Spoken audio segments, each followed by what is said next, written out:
Goku D'Angelo stares intently down the alleyway in Brooklyn, a glint of gold swinging from his neck as he throws another punch. His fists are bloodied, his eyes alight with fire. There's an exhilaration in the air, a flavor unique to the chaotic streets he calls home. Somewhere else in Bensonhurst, circa late 90s, Frankie Palermo holds court in a dim kitchen. Cigarette smoke coils into the air as he leans back in his chair. Presently, young Bambi and Nick sit straight-backed, ears fixated on Frankie's every word. Loyalty first, he insists, flicking ash, even over truth. In an FBI training facility far away, Bambi, now a full-fledged adult, exhibits flawless precision at the gun range.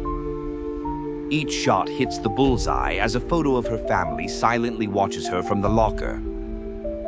Her gaze is cold, detached, focused.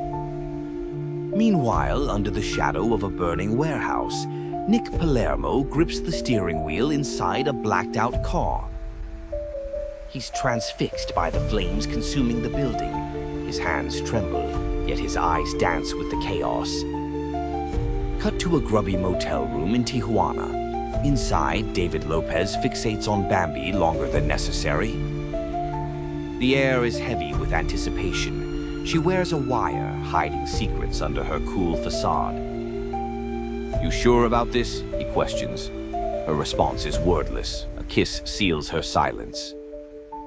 Agent Caden Winters sits in his darkened office, the weight of the world evident in his loose tie and the prescription bottle cradled in his palm.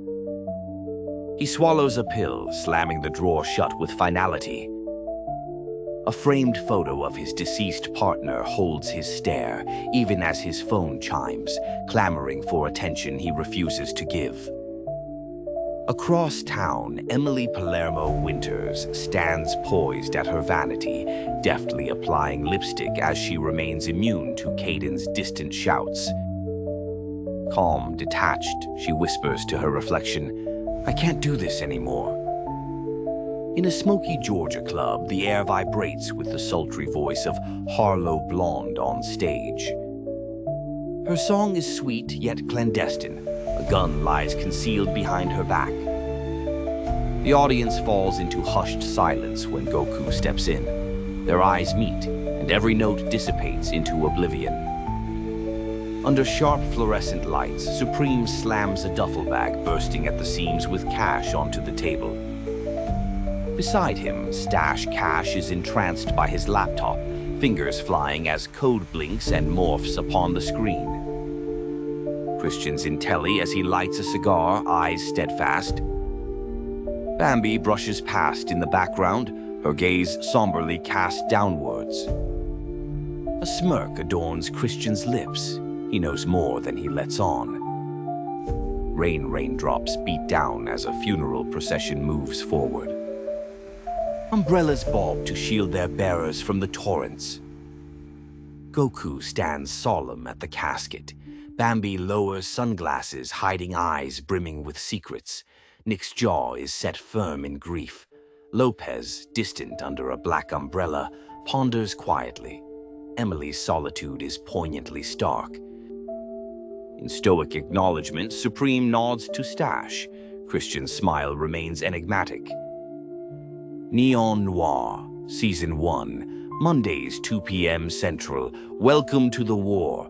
Hope you brought a shovel. Bambi's Twisted Tales, Alice's dark descent into Wonderland. They called her Alice, but in the streets they knew her as Al, a broken little thing with a switchblade in her garter, eyes like a lost angel, and no soul left to pawn. She wasn't some precious blonde skipping after rabbits.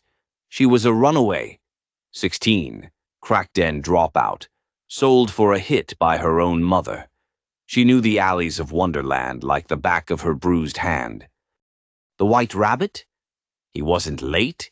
He was a dealer, a fucking tweaker. Thin as a rail, nose crusted with blood, eyes darting like a rat in a glue trap. He promised her a Wonderland if she followed. Wonderland, huh? Try a basement in Bed-Stuy with a mattress stained in things you don't talk about. But she followed. Of course she did. Anything to get away from home. The hole? She didn't fall down it. She was thrown. Kicked into a trap door in a condemned building by the rabbit when she tried to bail. She hit the ground so hard she cracked a rib. The darkness swallowed her, and all she heard was his laughter fading upstairs. The Mad Hatter? Oh, he was mad, all right. Paranoid schizophrenic with a fondness for home surgeries. Wore a top hat stuffed with syringes and old motel keys. Had this little tea party where he served fentanyl tea. If you didn't drink it, he'd cut you. If you did, you might not wake up. He liked to carve smiles into people's faces so they'd always be happy at his table. The Cheshire Cat. He wasn't cute. He was a pimp. Sleazy, charming, tattooed from his eyelids to his fingernails. The grin was a Glasgow smile he earned in a Jersey bar fight. He had girls in every borough. When Alice tried to leave, he just laughed in the dark. "You're mine, you all are." He watched from the shadows, always. The caterpillar, a junkie philosopher, sat on crates in the tunnels smoking his glass dick, giving wisdom like, "Who are you? No, really, who the fuck are you to judge me?" He was dying of HIV, didn't care. He told Alice she was already dead too, just didn't know it yet. The Queen of Hearts, Madame Queenie, ran the whole underground, trafficking, drugs, girls. She didn't scream, "Off with their heads." She had a silencer. She had the NYPD in her pocket. She smiled with red lips while she signed death warrants on stained napkins. Alice saw her slit a girl's throat in a mirror-lined bathroom for mouthing off. Alice's choice. One night, after the Hatter tried to sew her mouth shut for being disrespectful, Alice snapped. She took his scalpel. She didn't stop cutting till he stopped screaming.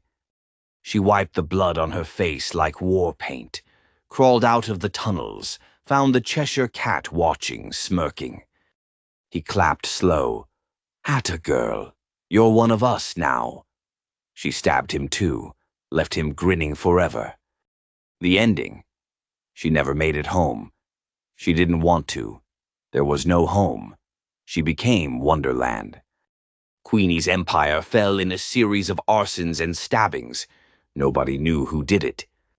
Except the street kids who whispered about the White Queen, a ghost in blood-stained lace who knifed pimps and dealers in the dark. They said if you listened at night, you'd hear her voice. "Welcome to Wonderland. Ain't no fucking fairy tale." They never found her body. Or maybe they did. Maybe she's still alive, watching, waiting. Because Wonderland never ends. It just waits for the next lost soul. For more Bambi's twisted tales, subscribe and hit the like button.